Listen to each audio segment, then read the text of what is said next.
अस्सलाम वालेकुम dear students. आज मैंने आप लोगों के साथ इक्विलिब्रियम में से बहुत इंपॉर्टेंट एमसीक्यूज़ डिस्कस करने हैं। ये एंटी टेस्ट के पॉइंट ऑफ व्यू से बहुत ही इंपॉर्टेंट एमसीक्यूज़ हैं, चाहे नस्ट का एनईटी हो या प्यास यूनिवर्सिटी का एंटी टेस्ट हो, जीके एनटीएस नेट के अंदर जो फिजिक्स का पोर्शन होता है। आप लोगों ने इस वीडियो को बड़ा केयरफुली एंड तक देखना है। अगर आप लोग इस चैनल पे न्यू हैं तो इसको सब्सक्राइब कर लें, बेल नोटिफिकेशन ऑन कर लें, ताकि लेटेस्ट एजुकेशनल अपडेट्स और यूनिवर्सिटीज़ के एंटी टेस्ट के पॉइंट ऑफ व्यू से मटीरियल्स आप लोगों को टाइमली मिलता रहे। तो हम सबसे पहले स्टार्ट करते हैं। आप लोगों को ये एक लोड नज़र आ रहा है 10 न्यूटन का, जो कि सस्पेंड है हमारे साथ एक क्लोथ लाइन के ऊपर। तो अब आप देख सकते हैं कि जैसे ही लोड को हम सस्पेंड करेंगे तो इसने क्लोथ लाइन को डिस्टॉर्ट कर दिया है 30 डिग्री के एंगल पे।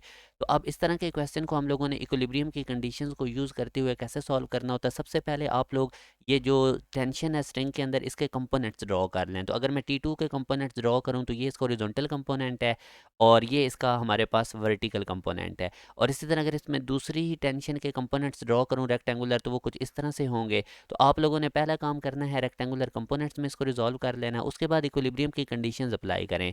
पहली कंडीशन है, अब डेफिनेटली अगर ये एंगल 30 डिग्री है तो ये भी 30 डिग्री होगा, ये अगर 30 डिग्री एंगल है तो ये वाला भी 30 डिग्री एंगल होगा। अब पहली कंडीशन होती है हॉरिजॉन्टल फोर्सेज का सम जीरो। इसका मतलब होता है जितनी राइट साइड पे फोर्सेज है उनका सम इक्वल होगा लेफ्ट साइड की फोर्सेज के। यानी ये T1 cos theta T2 cos theta को बैलेंस कर देगा। तो इससे तो हमारे पास रिक्वायर्ड टेंशन हम नहीं निकाल सकते। अब हम दूसरा कंडीशन लगाते हैं कि वर्टिकल डायरेक्शन में जितनी भी फोर्सेज एक्ट कर रही हैं उनके सम को जीरो के इक्वल रखते हैं। अब उसका क्या तरीकाकार होता है, अपवर्ड डायरेक्शन में जितनी भी फोर्सेज हैं उनके सम को इक्वल रख दें डाउनवर्ड फोर्सेज के। और अपवर्ड फोर्सेज में आप देख सकते हैं T1 sin theta T2 sin theta, ये अपवर्ड डायरेक्शन में फोर्सेज का सम है, ये इक्वल होगा डाउनवर्ड फोर्सेज के सम के, जो कि वेट है। तो यहाँ से अब आप देख सकते हैं कि T1 T2 टेंशन तो दोनों केसेस में इक्वल है, तो ये T लिखेंगे तो 2T sin theta equal to W बन जाएगा। यहाँ से हमने टेंशन निकालनी तो W/2 sin थीटा। अब यहाँ से मैं आपको एक चीज़ बताता हूँ, आप देखें टेंशन और साइन थीटा का आपस में इन्वर्स रिलेशन है। अगर हम देखें टेंशन मैक्सिमम कब होगी, जब साइन थीटा मिनिमम होगा, और साइन थीटा मिनिमम 0 डिग्री पे होता है। इसी तरह अगर हमने बात करनी हो मिनिमम टेंशन की, तो मिनिमम टेंशन कब होगी, जब साइन थीटा हमारे पास मैक्सिमम होगा, और साइन थीटा मैक्सिमम तब होता है जब थीटा 90 डिग्री हो। तो ये दो बातें भी आपने याद रखनी है। अब अगर हम बात करें, हमने तो चूंकि टेंशन फाइंड आउट करनी थी, तो टेंशन का फार्मूला था W/2 sin थीटा। तो यहाँ से W की वैल्यू और थीटा प्लग इन करें, साइन 30 डिग्री 1/2 होता है, वो इस 2 से कट जाएगा। तो हमारे पास टेंशन 10 न्यूटन आएगी, जो कि हमारे पास इसका आंसर है। अब इसी वजह से जो हमारे पास ये स्ट्रिंग्स होती हैं जिनके ऊपर हम क्लॉज वगैरह डालते हैं, उनको इसीलिए लूज रखा जाता है कि जब उन पे लोड सस्पेंड करेंगे तो वो ज़्यादा डिस्टॉर्ट होंगी। जब ज़्यादा डिस्टॉर्ट होंगी तो एंगल बड़ा बनेगा। जब एंगल बड़ा होगा तो साइन जो है हमारे पास उसका आंसर मैक्सिमम आएगा और टेंशन मिनिमम होगी। और अगर हम जो स्ट्रिंग है उसको टाइट रखते हैं तो फिर हमारे पास एंगल मिनिमम बनेगा।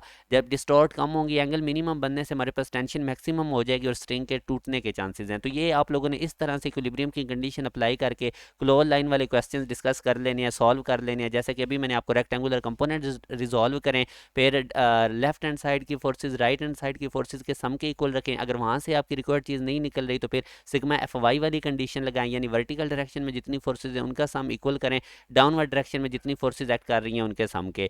अच्छा, अब एक और क्वेश्चन हम डिस्कस करते हैं। हमारे पास है कि ये यूनिफॉर्म मीटर रॉड है जो कि 100 सेंटीमीटर की है, और इसमें उसने कहा हुआ है कि इस मीटर का जो वेट है वो 2 न्यूटन है। तो अब हमें पता है कि जो वेट है वो सेंटर पे एक्ट करता है 2 न्यूटन इसका। टोटल अगर ये 100 सेंटीमीटर की है तो 50 सेंटीमीटर जो इसका वेट है वो 2 न्यूटन सेंटर पे एक्ट करेगा। उसके बाद अगर आप देखें तो 60 सेंटीमीटर पे इसके ऊपर एक स्पोर्ट है, पिवट है, यहाँ से ये जो मीटर रॉड है ये फिक्स है। तो अब हम क्या काम करते हैं, ये पिवट पॉइंट है, तो अब हमने जो बेसिकली 100 सेंटीमीटर पे अगर हम डायग्राम में देखें तो हमारे पास एक 4 न्यूटन का फोर्स एक्ट कर रही है वर्टिकली डाउनवर्ड। तो अब हमारा टारगेट क्या है कि हमने टोटल टॉर्क निकालना है। अब टोटल टॉर्क के लिए आप एक चीज़ समझें कि आपको क्लॉकवाइज टॉर्क भी निकालना पड़ता है और एंटी क्लॉकवाइज भी। तो अगर मैं यहाँ पे घड़ी इमेजिन करूँ तो आप इस फोर्स को देखें, ये जो फोर्स है अगर ये पिवट पॉइंट से रॉड फिक्स है तो ये इसको क्लॉकवाइज डायरेक्शन में रोटेट करेगी। जिस तरह ये आप लोगों को वॉच नज़र भी आ रही है, इसकी नीडल इधर को मूव कर रही है, तो ये 4 न्यूटन इसको क्लॉकवाइज रोटेट करेगी, क्लॉकवाइज टॉर्क पैदा करेगी। और अगर हम इस 2 न्यूटन वाली फोर्स को देखें तो ये इस पिवट पॉइंट के हिसाब से, जब ये पिवट पॉइंट पे रॉड फिक्स हो तो ये 2 न्यूटन की फोर्स इसको एंटी क्लॉकवाइज डायरेक्शन में रोटेट करेगी। अगर यही 2 न्यूटन फोर्स वाली डायरेक्शन का इसकी फोर्स अपवर्ड होती तो फिर इसने भी इसको क्लॉकवाइज रॉड को रोटेट करना था इस पिवट पॉइंट के अलोंग। तो अब आप लोगों ने इसी तरह पहले आप लोग क्लॉकवाइज टॉर्क निकाल लें, क्लॉकवाइज टॉर्क का। अच्छा, अब टॉर्क में एक चीज़ आपने याद रखनी है कि फोर्स और पिवट पॉइंट के दरमियान परपेंडिकुलर डिस्टेंस हमने लेना होता है। तो पहले मैं क्लॉकवाइज टॉर्क निकालने लगा हूँ जो कि 4 न्यूटन फोर्स की वजह से। तो टॉर्क का फार्मूला होता है फोर्स इंटू मूवमेंट आर्म। तो फोर्स हमारे पास 4 न्यूटन है और मूवमेंट आर्म परपेंडिकुलर डिस्टेंस होता है, line of action of force और पिवट पॉइंट के दरमियान। और अगर आप देखें तो 60 और 100 सेंटीमीटर के दरमियान ये परपेंडिकुलर डिस्टेंस 40 सेंटीमीटर है, जिसको मैं मीटर में लिखूंगा तो 40 मल्टीप्लाई बाई 10⁻²। तो ये क्लॉकवाइज टॉर्क मेरे पास आ जाएगा -1.6 न्यूटन मीटर। अब माइनस क्यों साइन लगाया, क्योंकि हमें पता है टॉर्क एक वेक्टर क्वांटिटी है और इसका साइन कन्वेंशन है कि क्लॉकवाइज टॉर्क हम नेगेटिव लेते हैं और एंटी क्लॉकवाइज पॉजिटिव। अब मैं एंटी क्लॉकवाइज टॉर्क निकालता हूँ। एंटी क्लॉकवाइज टॉर्क इस 2 न्यूटन फोर्स की वजह से होगा। तो आप लोगों ने ये फोर्स लिखनी है, आगे मूवमेंट आर्म लिखना है। मूवमेंट आर्म कैसे लिखते हैं, line of action of force और पिवट पॉइंट के दरमियान परपेंडिकुलर डिस्टेंस।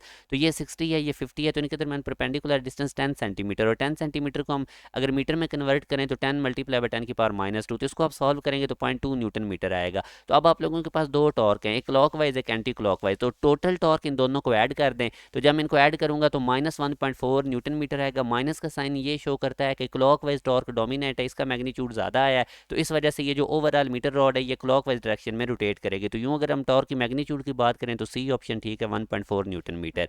तो ये इंपॉर्टेंट क्वेश्चन है, इसको आप लोगों ने केयरफुली देख लेना है। जब भी नेट टॉर्क कहता है वो तो क्लॉकवाइज टॉर्क अलग निकालें, एंटी क्लॉकवाइज अलग निकालें, फिर इनको ऐड कर दें। अब एक और क्वेश्चन बहुत ज़्यादा इंपॉर्टेंट है, इसमें इस डिफरेंट कैटेगरीज के क्वेश्चन जो बन सकते हैं ना, वो मैं कोशिश करता हूँ कि हर टाइप आपको बता देता हूँ। अब इसमें भी वो कह रहा है कि एक रॉड है, what can be the weight of the rod. तो इस रॉड का वेट, जो कि ज़ाहिर है वेट इसके सेंटर ऑफ ग्रेविटी पे एक्ट करेगा, तो ये वेट हमने निकालना है। तो अब मैं इसी रॉड को अगेन इधर ड्रॉ कर लेता हूँ। ये बेसिकली हमारे पास इसका पिवट है और ये पिवट की पोजीशन 0.5 मीटर है लेफ्ट एज से।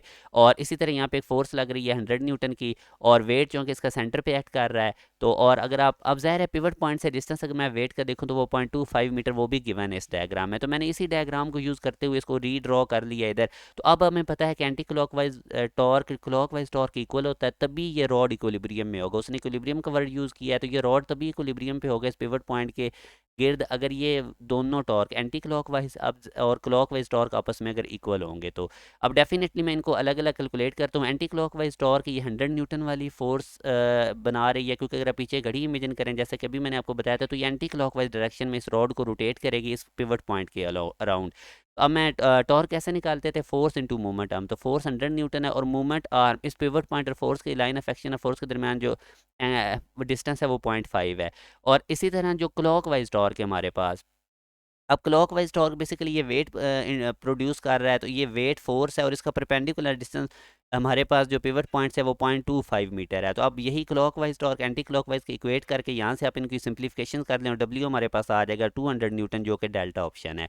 अब एक और टाइप का क्वेश्चन जो कि एंटी टेस्ट में पूछा जा चुका है, मैं आप लोगों को बताता हूँ। वो कहता है कि a heavy uniform plank of length L is supported by two forces. दो फोर्सेज ये अपवर्ड डायरेक्शन में आपको नजर आ रही हैं, F1 F2। और इनके उसने डिस्टेंस भी इसका लेफ्ट एज से डिस्टेंस F1 का फोर्स का भी उसने L/8 बता दिया, और F2 फोर्स का उसने राइट साइड से आप लोगों को बता दिया L/4। और वह कहता है what is the ratio of F1 to F2। F1 और F2 की रेशियो वो आप लोगों से पूछ रहा है। तो अब हम क्या काम करेंगे, इसको ज़रा सा अगेन रीड्रॉ करते हैं। ये हमारे पास प्लैंक है, इसकी टोटल लेंथ L है, और ये अगर इसका पिवट पॉइंट सेंटर पे है, और पिवट पॉइंट अगर सेंटर पे है तो डेफिनेटली अब इसकी लेफ्ट साइड पे डिस्टेंस भी हाफ हो जाएगा L/2, और इसकी राइट साइड पे भी डिस्टेंस इस प्लैंक का पिवट पॉइंट की राइट साइड पे भी L/2 होगा। अब आप लोगों को उसने इधर एक फोर्स दी हुई है F1, और इसका हमारे पास जो लेफ्ट एज से डिस्टेंस है वो L/8 है। ये फोर्स F1 जो है इसका इस लेफ्ट साइड से जो डिस्टेंस है L/8 है बीम के स्टार्टिंग पॉइंट से। मगर हमें इस फोर्स F1 का डिस्टेंस चाहिए इस पिवट पॉइंट पे, क्योंकि ज़ाहिर है मूवमेंट आर्म तो line of action of force और पिवट पॉइंट के दरमियान परपेंडिकुलर डिस्टेंस होता है। तो अब हमें पता है कि टोटल इस पिवट पॉइंट की लेफ्ट साइड पे डिस्टेंस L/2 था। अगर मैं उसमें से ये L/8 माइनस कर दूं तो मेरे पास ये डिस्टेंस आ जाएगा पिवट और F1 के दरमियान। तो यही मैंने काम किया, L/2 में से L/8 को माइनस किया तो 3 L/8 मेरे पास ये डिस्टेंस आ गया line of action of force और पिवट पॉइंट के दरमियान। इसी तरह F2 फोर्स मेरे पास जो लग रही है वो L/4 डिस्टेंस पे है राइट एज से, मगर मुझे इस फोर्स और इस पिवट पॉइंट के दरमियान का डिस्टेंस चाहिए, ये फोर्स F2 और पिवट पॉइंट के दरमियान का। तो अगेन मैं इस टोटल डिस्टेंस जो कि L/2 था इस पिवट पॉइंट की राइट साइड पे, इसमें से L/4 वाला डिस्टेंस माइनस करूंगा तो L/4 आएगा। तो ये मेरे पास डिस्टेंस है L/4। तो अब आप यहाँ से देख सकते हैं कि अगर हमारे पास क्लॉकवाइज टॉर्क इक्वल होगा एंटी क्लॉकवाइज टॉर्क के, तो यहाँ से अब हम क्या काम करेंगे, क्लॉकवाइज टॉर्क हमें पता है कि ये जो F1 फोर्स अगर पीछे घड़ी इमेजिन करें तो ये इसको क्लॉकवाइज डायरेक्शन में रोटेट करेगी, और ये जो F2 फोर्स है ये एंटी क्लॉकवाइज डायरेक्शन में। तो मैंने बस इनको वही F1 फोर्स लिखी और इसका पिवट पॉइंट से डिस्टेंस 3L/8 था, और F2 फोर्स लिखी और इसका पिवट पॉइंट से डिस्टेंस L/4 था। तो L से कट जाएगा, यहाँ से आप F2 को F1 के नीचे भेज दें और इसको सिंप्लीफाइड करें तो हमारे पास जो रेशियो है इन दोनों फोर्सेस की वो 2/3 आएगी। तो यूँ हमारे पास डेल्टा ऑप्शन है। अब एक और क्वेश्चन बड़ा इंपॉर्टेंट हम डिस्कस करते हैं, तो ये इक्विलिब्रियम के मैंने तमाम इक्विलिब्रियम के कॉन्सेप्ट आपको बता दिए, तो इसी टाइप का ही कोई ना कोई क्वेश्चन पूछा जा सकता है। तो ये बड़ा इंपॉर्टेंट टॉपिक है, स्टूडेंट्स को इसको समझ भी नहीं आती, तो मैंने कोशिश की है कि पास पेपर के क्वेश्चंस के थ्रू तमाम कॉन्सेप्ट क्लियर कर दिए आप लोगों की इक्विलिब्रियम के। तो अब आप लोगों को एक रॉड नज़र आ रही है, 10 सेंटीमीटर पे 15 kg मैस सस्पेंड है, 60 सेंटीमीटर पे 30 kg। तो मैं इसको अगेन ड्रॉ कर लेता हूँ। ये 15 kg 10 सेंटीमीटर पे सस्पेंड है, और ये 30 kg जो है ये 60 सेंटीमीटर पे सस्पेंड है। तो आप देख सकते हैं कि इन दोनों के दरमियान का डिस्टेंस 50 सेंटीमीटर है, क्योंकि आप अगर इस 60 में से 10 को माइनस करें तो इन दोनों मैसेज के दरमियान का डिस्टेंस आ जाएगा, जो कि 50 सेंटीमीटर, और इसके मिड पॉइंट पे एक पिवट पॉइंट है। और ये वाला डिस्टेंस, अब अगर मैं इस पिवट पॉइंट से इस 15 kg तक का डिस्टेंस अगर मैं एक्स सेलेक्ट करता हूँ, तो डेफिनेटली इस पिवट पॉइंट से इस दूसरे मैस तक का डिस्टेंस 50 माइनस एक्स हो जाएगा, क्योंकि इन दोनों मैसेज के दरमियान का डिस्टेंस 50 सेंटीमीटर है। तो अब हमें बेसिकली, अब अगर मैं देखूँ तो ये जो 15 kg वाला मैस है, अब ज़ाहिर है ये मैस है, ये फोर्स नहीं है, तो अगर इसको जी से मल्टीप्लाई कर दूंगा तो फिर ये फोर्स बन जाएगी, वेट बन जाएगा। तो ये इस रॉड को इस पिवट पॉइंट के गिर्द एंटी क्लॉकवाइज डायरेक्शन में रोटेट करेगा, जबकि ये वाला जो मैस है इसको भी उसी तरह में जी से मल्टीप्लाई करना पड़ेगा, तो ये वेट बन जाएगा, फोर्स बन जाएगी, और ये इस रॉड को इस पिवट पॉइंट के गिर्द क्लॉकवाइज रोटेट करेगा। तो अब उसी तरह आप क्लॉकवाइज एंटी क्लॉकवाइज टॉर्क के इक्वेट करें। यहाँ से आप फोर्स इंटू मोमेंट आर्म लिखें, ये फोर्स हमारे पास 15 g बनेगी, क्योंकि ये मैस था, जी से मल्टीप्लाई करें, और इसका परपेंडिकुलर डिस्टेंस पिवट पॉइंट से एक्स है। और इसी तरह ये जो दूसरा हमारे पास मैस है 30, इसको भी जी से मल्टीप्लाई करें तो ये फोर्स बनेगी, और इसका पिवट पॉइंट से परपेंडिकुलर डिस्टेंस 50 माइनस एक्स है।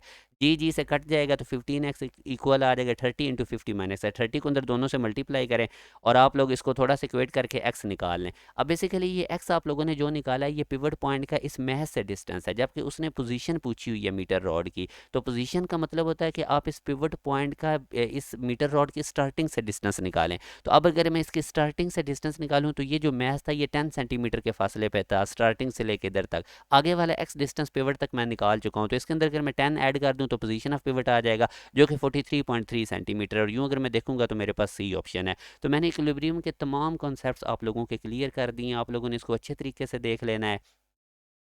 उसके बाद जैसा कि मैंने आप लोगों को पहले भी अनाउंस की हुई है कि जिन बच्चों की अभी तक नस्ट एंटी टेस्ट की प्रिपरेशन नहीं, या उनका NET 3 अभी सही प्रिपेयर नहीं, तो आप NET 3 में तो अपीयर हो जाएं, मगर इसके बाद हमारा 20 अप्रैल से एक ऑनलाइन सेशन स्टार्ट हम करने जा रहे हैं, जो बड़ा कम्प्रीहेंसिव लेक्चर्स है। उसमें आप लोगों को डिटेल्ड लेक्चर्स दिए जाएंगे, आप लोगों को टेक्निक्स बताई जाएंगी, टाइम सेविंग टेक्निक्स के, किस तरह से आप कम वक्त में मैक्सिमम तैयारी कर जाएंगे, शॉर्टकट्स आपको बताए जाएंगे, बड़े कम्प्रीहेंसिव लेक्चर्स होंगे। मैक्सिमम पास्ट पेपर के क्वेश्चंस के थ्रू ये लेक्चर्स डिज़ाइन किए गए हैं, और ये इतने डिटेल्ड लेक्चर्स हैं कि आप लोगों के इस सेशन को ज्वाइन करने से, जो कि नस्ट NET 4 के लिए है, आप लोग प्यास यूनिवर्सिटी के एंट्री टेस्ट के लिए भी प्रिपेयर्ड हो जाएंगे, जीकी के एंट्री टेस्ट के लिए भी प्रिपेयर्ड हो जाएंगे। इसी तरह जो फास्ट का एडवांस मैथ का पोर्शन होता है, NTS नेट में जो सब्जेक्ट्स का पोर्शन होता है, तो आप लोगों को बहुत ज़्यादा ये डिटेल्ड लेक्चर्स मिलेंगे इसके अंदर, और ये कम वक्त में आप लोगों की मैक्सिमम प्रिपरेशन हो जाएगी, फिर घर बैठे हो जाएगी। तो आप लोग ज़रूर इस सेशन को ज्वाइन करें, और इसमें लिमिटेड सीट्स हैं, कोशिश करें कि जल्दी अपनी सीट रिज़र्व करवा लें। इस दिए गए कॉन्टैक्ट नंबर पर रब्ता करके आप तमाम डिटेल ले सकते हैं।